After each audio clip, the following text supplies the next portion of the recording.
Bismillahirrahmanirrahim. Assalamualaikum warahmatullahi wabarakatuh. Om Swastiastu, Namo Buddhaya, salam kebajikan. Perkenalkan, kami dari kelompok 6, yang mana beranggota 2 orang, yaitu Sabita Nabila Fauzia, yang bernim 2238623209. Dan partner saya yaitu Busek Rosnaidi, yang bernim 2238623215. Kami dari Prodi Pendidikan Guru Madrasah Ibtidaiyah.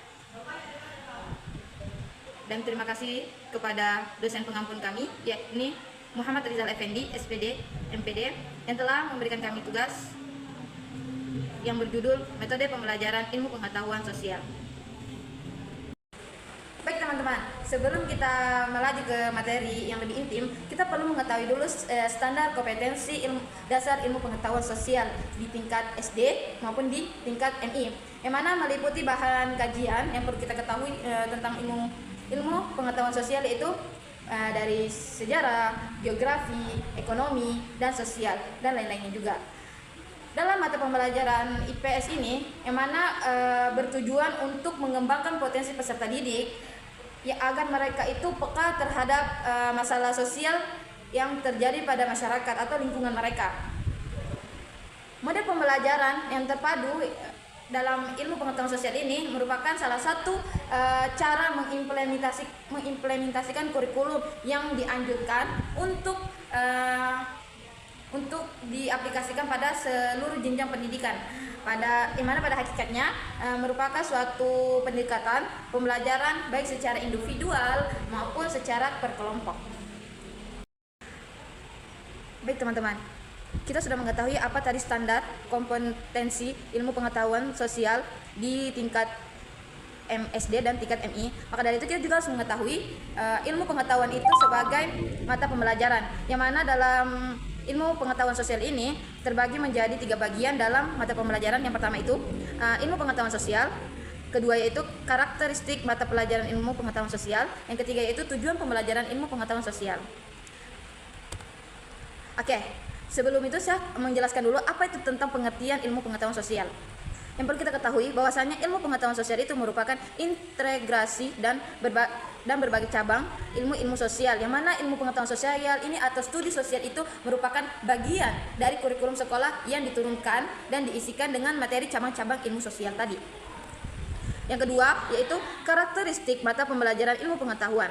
Yang perlu kita ketahui, karakteristik mata pembelajaran ilmu pengetahuan sosial di tingkat SD maupun di SMI yaitu pertama, ilmu pengetahuan sosial merupakan gabungan dari unsur-unsur sejarah dan lain-lainnya.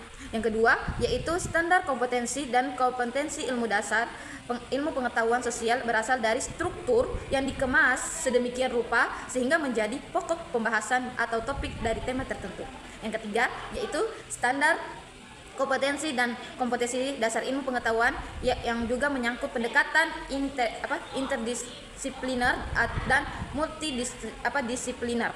Yang keempat yaitu standar kompetensi dasar yang dapat menyangkut peristiwa dan perubahan masyarakat dengan prinsip sebab, akibat, dan kewilayaan.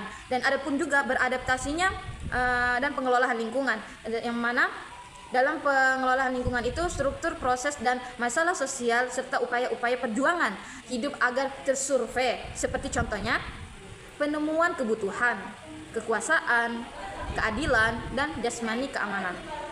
Yang kelima yaitu standar kompetensi dasar ilmu pengetahuan sosial, yaitu menggunakan 3 dimensi dalam melengkapi dan memahami fenomena sosial era kehidupan manusia secara keseluruhan. Baik teman-teman, dan perlu kita ketahui juga apa sih tujuan dalam pembelajaran IPS tersebut. Maka dari itu saya akan memberitahu kalian bahwasanya tujuan pembelajaran ilmu pengetahuan sosial itu ialah untuk mengembangkan potensi peserta didik agar peka terhadap masalah sosial yang terjadi baik di masyarakat maupun di lingkungan mereka, yang mana mereka memiliki sikap mental yang positif terhadap perbaikan segala ketimpangan yang terjadi. Yang mana juga tujuan tersebut dapat dicapai apabila program pembelajaran ilmu pengetahuan sosial itu di sekolah itu diorganisasikan secara baik. Kita masuk di poin B, di mana di sini adalah konsep pembelajaran terhadap ilmu pengetahuan sosial. Jadi melalui pembelajaran terpadu, peserta didik dapat memperoleh pengetahuan langsung sehingga dapat menambah kekuatan untuk menerima, menyimpan, dan memproduksi kesan-kesan tentang hal-hal yang dipelajarinya. Jadi, dari beberapa cabang ilmu sosial yang mengembangkan pembelajaran, dilengkapi berbagai model pembelajaran di dalam ilmu pengetahuan sosial yang untuk satuan pendidikan tingkat sekolah dasar dan madrasah ibtidaiyah. Ada 3 poin. Yang pertama adalah model integrasi berdasarkan topik. Yang kedua adalah model integrasi berdasarkan potensi utama. Dan yang ketiga adalah model integrasi berdasarkan masalah. Poin C, strategi pelaksanaan pembelajaran ilmu pengetahuan sosial, di mana di sini memiliki 5 poin. Yang pertama adalah perencanaan, yang kedua pemetaan kompetensi dasar, yang ketiga penentuan topik atau tema dan materi pokok, dan yang keempat penjabaran kompetensi dasar dalam indikator, dan yang kelima penyusunan silabus.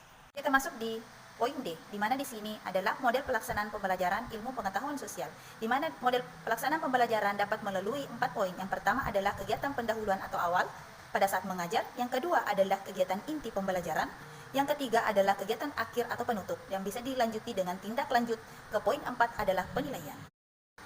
Jadi kita masuk di poin terakhir adalah kesimpulan, di mana di sini pembelajaran ilmu pengetahuan sosial merupakan gabungan antar berbagai disiplin ilmu-ilmu sosial yang biasanya terdiri dari beberapa mata pelajaran. Jadi dalam pembelajaran ilmu pengetahuan sosial dapat dilakukan dengan implikasi pembelajaran ilmu pengetahuan sosial, yang dimana di sini memiliki 4 poin. Yang satu adalah berdasarkan guru, kedua siswa, ketiga bahan ajar atau media pembelajaran, yang keempat adalah sakpras atau sarana prasarana. Jadi hal ini disesuaikan dengan keadaan guru dan kebijakan sekolah masing-masing. Oke, terima kasih. Inilah dari materi pembelajaran kami, yang dimana di sini berjudul model pembelajaran ilmu pengetahuan sosial. Sekian.